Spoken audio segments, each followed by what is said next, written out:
Screen ভাঙা একটি আইফোনের দিকে তাকিয়ে বারবার ফেলে আসা অতীত মনে করেন সৌদি আরবের আল নাসের ক্লাবের স্ট্রাইকার সাদিও মানে। বছরে 40 মিলিয়ন ইউরোর বেশি অর্থ আয় করেও ব্যবহার করেন স্ক্রিন ভাঙা একটি আইফোন। সাদিও মানে, এই লোকটার মানে যেন মহানুভবতার এক অনন্য দৃষ্টান্ত।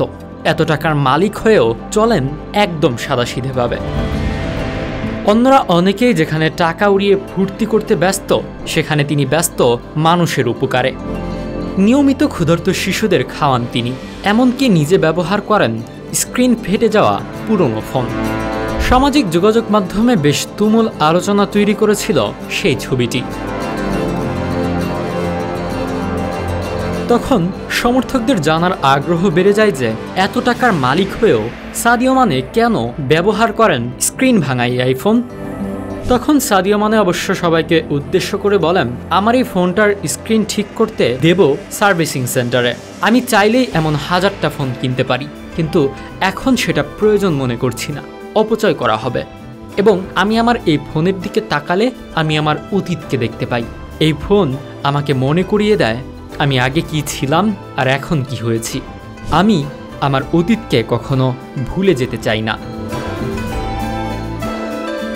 তখন সেখানে সাদিও আরও বলেন, কেন আমার 10টি ফেরারি গাড়ি, 2টি জেট প্লেন এবং 20টি হীরের ঘড়ি দরকার? আমার কেন এই সব দরকার? আমি দারিদ্রতা দেখেছি এবং এই কারণে আমি স্কুলে যেতে পারিনি। আমি এখন আমার দেশে স্কুল তৈরি করেছি যাতে শিশুরা পড়াশোনা করতে পারে, ফুটবল স্টেডিয়াম তৈরি করেছি যাতে শিশুরা খেলতে পারে। আমার খেলার জোতা ছিল না, ভালো কাপড় ছিল না, খাওয়ার মতো খাবার ছিল না। আজ আমার সব আছে, তাই কি দেখাতে হবে? আমি বরং আমার অর্জনগুলো আমি আমার মানুষদের সাথে ভাগাভাগি করতে চাই, যাদের মতো আমিও একসময় এমন দারিদ্রতায় ভুগেছি। সাদিও মানের চিন্তাধারাতে মুগ্ধ হতে আপনি বাধ্য।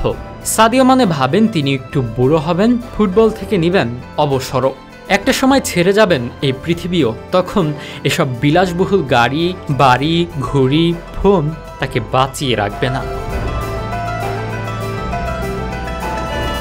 যেসব মানুষকে সে সাহায্য করে একটি স্বাভাবিক জীবন দান করেছেন, সেই মানুষদের নিঃশ্বাসেই বেঁচে থাকবেন চিরকাল। সাদিও মানে সম্পর্কে যত জানতে চাইবেন ততই আপনি হবেন মুগ্ধ, পাশাপাশি হবেন অনুপ্রাণিতও।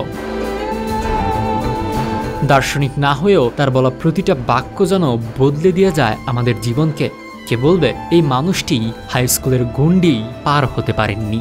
সাদিও মানে এটাই বারবার বোঝাতে চেয়েছেন, প্রকৃত শিক্ষা বই পুস্তকে নয়, থাকে মনে। যার মন যত উদার সে তত বেশি শিক্ষিত।